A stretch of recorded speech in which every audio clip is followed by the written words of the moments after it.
Hello, ladies and gentlemen. My name is Angela Obianke Ajose. I'm a student of University of Maryland Global College, and this course is Itec 640 Information Technology Project Management. Today's date is May 10th, 2022. And before I proceed, I would like to inform you that this is going to be a recorded roundtable discussion. Do I have your permission to continue? Yes. Yes, you do. Awesome.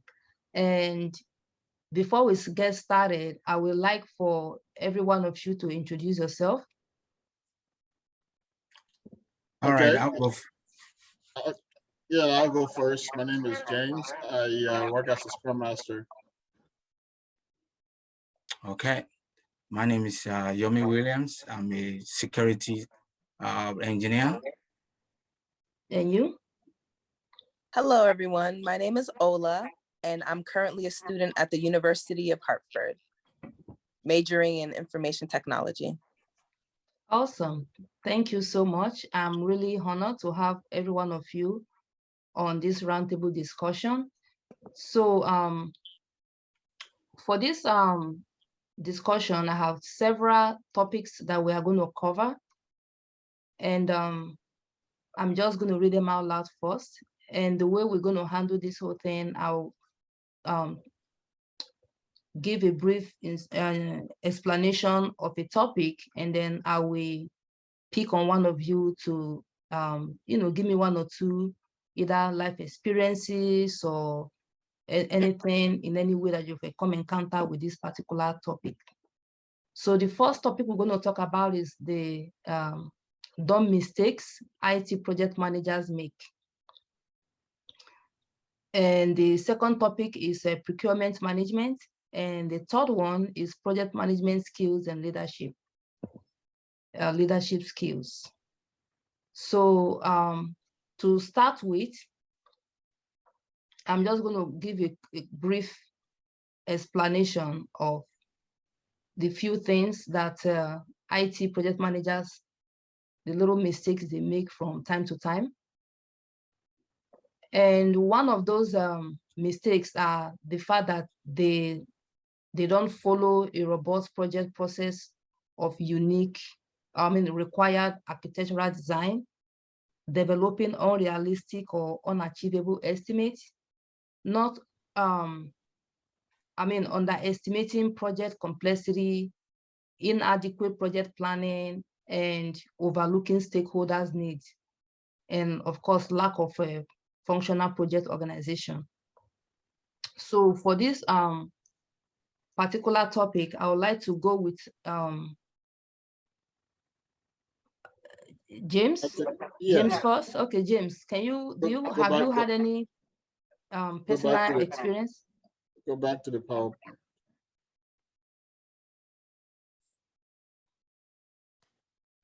Go back to the PowerPoint.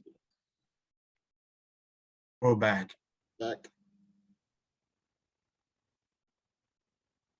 Hold on 1 second. Just press the left arrow. Okay, here you go. Right there. Yeah, so in my line of work as a Scrum Master, I can definitely relate to some of these. I've seen instances where product design, poor product design affects the delivery timeline of during projects, and this usually sort of is shown based on how the user story is written. So I've had a situation where during an actual sprint project, some of the team members were having difficulty understanding the user story, and basically when you don't understand a user story, that's a faulty design and architectural implication, and that can lead to flawed design, it can lead to a flawed increment, it can lead to technical debt, it can lead to a whole lot of different problems. So yes, I can relate to that. And finally, I also touch on developing unrealistic and unachievable estimates. That's another typical area because so we're talking about estimate, this is basically how much time it's going to take for a developer within a Scrum team, for instance, how long it's going to take that individual to code a certain feature or functionality. Now, the problem that affects that is sometimes the person is not confident in their skill set, or sometimes the person is not doesn't understand the scope of the project, right? So because of that, they're not quite sophisticated to give a realistic estimate. So you estimate, be it in hours or in story points, right? So if you're not sure what you're doing, that affects how much time you think it's going to take to you know, carry out and sort of code or complete that story. So yeah, these are great points you've highlighted. Overlooking stakeholders, that's another issue. Now, with regard to stakeholder, it can be tricky because sometimes stakeholders are overly demanding, so you have to navigate, sort of diplomatically manage their expectation and the team's capacity or velocity or how much the team can do. So yeah. Thank you so much, James. Thank you for enlightening us on this topic. And then we're going to move on to the next one, which is procurement management. And I will start off by just giving you a brief definition of what procurement is. Procurement management includes the process required to acquire goods and services from outside the performing organization. In order to have a legal contract, you must have the following: an offer, acceptance, consideration, something of value, and a legal capacity, which is a separate legal parties, and also a legal purpose, and it cannot be sale of legal goods. And for this topic, Olainka, if you don't mind, can you shed some light on this particular procurement management? So from what we've studied so far with procurement management, all the aspects that you've touched, we've learned are very important because depending on the scope of your project, if there are any outside vendors that you need to get a request for a quote, and you need to make sure that it's aligned with your budget. And we also learned that making sure that the contracts between the companies, whether it's a business to business contract or business to consumer contract, you just want to make sure your legal capacity and the legal purpose, as you touched on, is aligned. And if there are any non-disclosure agreements for the technical data that the IT team will use to, plan out a project, code a project. You just want to make sure that all those entities are involved so that your procurement process can move slowly. So far from what I've learned in my program, the points that you've mentioned are extremely critical, and having the right individuals in procurement who can work with other cross-functional teams within the organization will ultimately help the processes flow smoothly. And I believe that also goes into the steps involved in procurement that you have listed here. And I see in my course, we've learned about the procurement planning, the different type of contracts, cost plus incentive, and the percentage of costs, which are all aspects of procurement, whether you're on the buying side, you're on the contract side, you're on the legal side. It's just really important to understand how everything works together.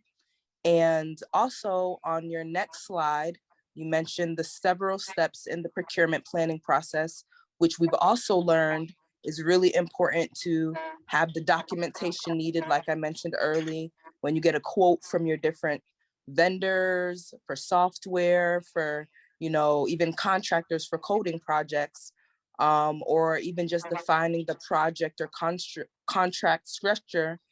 Overall, what I've learned in my program, procurement is heavily involved. There's many steps, and it all falls in line with your project management and pricing.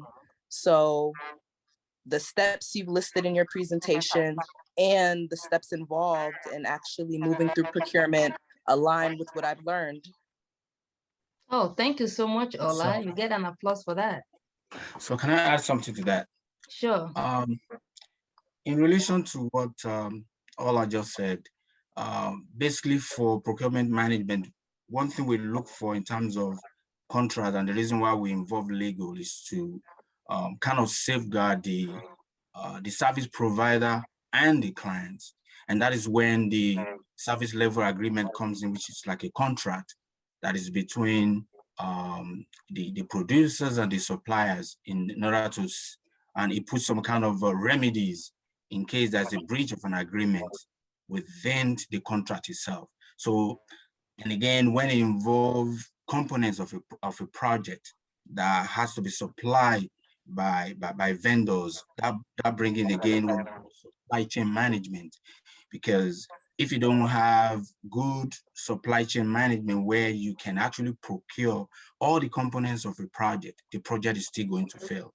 So the combination of good supply chain management and service level agreement, that's contract between the producer and the vendors.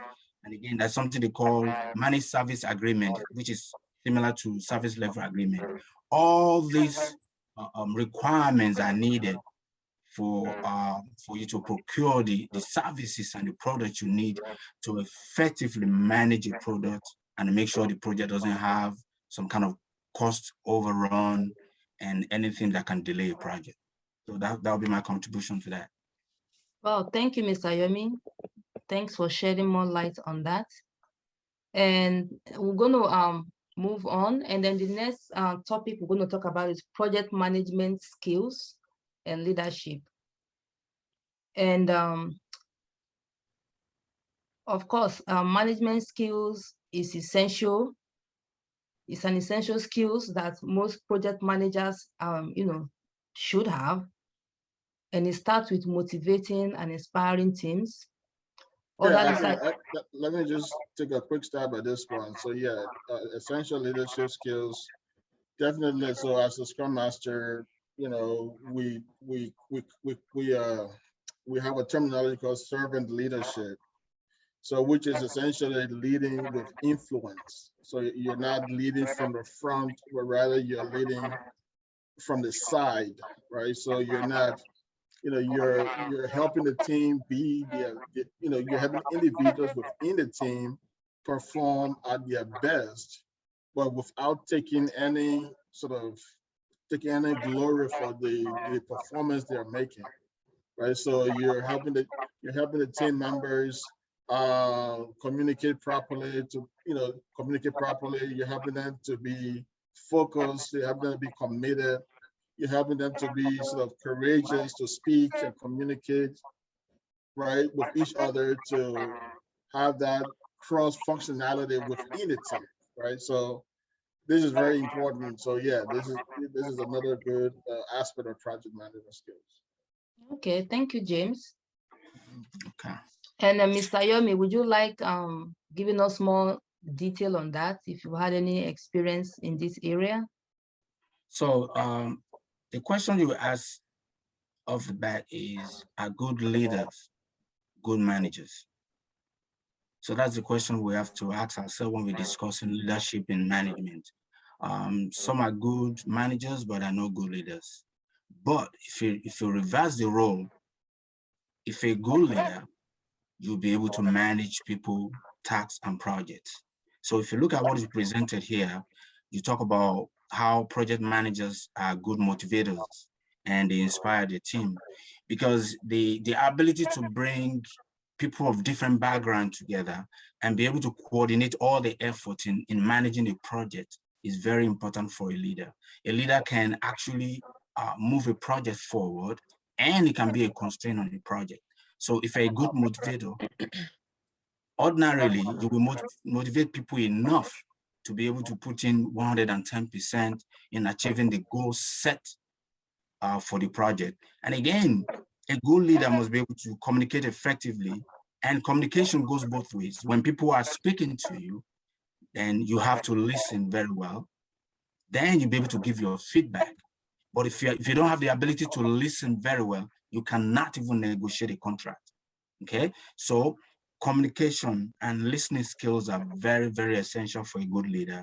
And earlier when we were talking about procurement, we talk about this contract, and I talk about service level agreement, managed service agreement, where the leaders have to negotiate contract between the producers and the vendors or the customers. Here, a good leader with a very great customer service or negotiation skill will be able to kind of formulate contracts to kind of serve the organization and serve the vendor, be like a mutual benefit.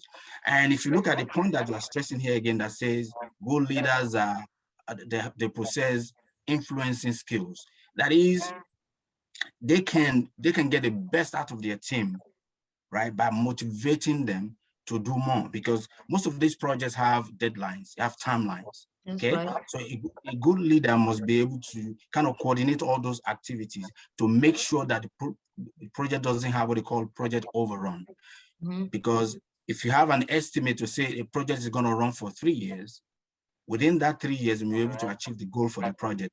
But if you have a project overrun, that is when you are supposed to deliver at the end of the 3rd year, you're not able to deliver. So here again, you talk about ability to build a strong team, and it's as important to building and managing a team, which will now be able to kind of achieve the goal for a project. Those are essential skills that a manager has to have. And again, a manager that coordinate projects, right? They don't just influence others, but they must be resourceful enough to bring in resources that will be needed to actually kind of achieve the goal for a project, and making sure that the deliverables are the delivered quality product to their clients. So these are some of the attributes of a good leader. I don't know if I explained it better than what we anticipated, but those are the kind of things that I've learned in the past and things that I go through currently at my own career. Oh, ultimately, what is the major difference between a good project manager and a good leader? Okay. So now, if we have to look at the question carefully, you mentioned project manager and a leader, okay? There are not too many similarities between both, because if you're a good leader, you possess the leadership skill to be able to manage a project. You understand, Ola? So they go hand in hand. If you're a good leader, right, you will have the ability to manage a project effectively. You have the skill to manage a project. So most of these communication skills and listening skills, negotiation skills, but the difference here that I'll point out is a project manager will possess probably some kind of technical skill, right, that an ordinary leader might not have. Because if you're managing a project, there are skills and competencies that go with the project that you need to have. At least you have an in-depth knowledge of the project itself, right? Able to procure the resources needed to kind of achieve the goal of that project. So that would be some of the differences that I can think of in my head right now. I don't know if James wants to contribute. Yeah, no, I mean, you pretty much touched on most of the critical points there. I'll just say, so leadership is sort of an umbrella term, right? So great leadership is an umbrella term under which you have any number of other leaders. So a project manager is a leader, is a kind of leader, right? a supervisor is a kind of leader, you know. A manager is a kind of leader, but they all fall under that sort of that umbrella terminology of a leadership. Now, can a is a is a is a project manager necessarily a great leader? Exactly. That's They're my not. point. That's I'm sure that's the one word answer or the two word answer would be it depends. Yes. Yeah. Right? Because it's not all, you know, because it can never be, the scenarios are different, right? And leadership, like Yomi said, you know, leadership calls for different skill set and different talent with with different projects, Right. right? So one set of skills may not necessarily equate or be necessary for another area. It still Right. doesn't mean that person is not, you know, a leader within certain domain. You know what I mean? So Okay. Well, at this point, I would like to say thank you guys so very much. This is all the time that I have allocated for this roundtable it's discussion. over already. Oh, I was having Honestly, like time went by really quick, and I want to say thank you very much, Olayinka, James, and Yomi, for taking part in this roundtable discussion. You know, you guys actually did enlighten my knowledge in this aspect of project management, and I hope to keep learning more. And thank you guys so much. And I'm really honored to have you guys on board. Thank you. Take care now. Take care. Bye. Bye. And down below is just the areas where I obtain some of my sources from. So thank you guys. all right. Okay. No Have a good problem. night. Bye. Bye. Bye.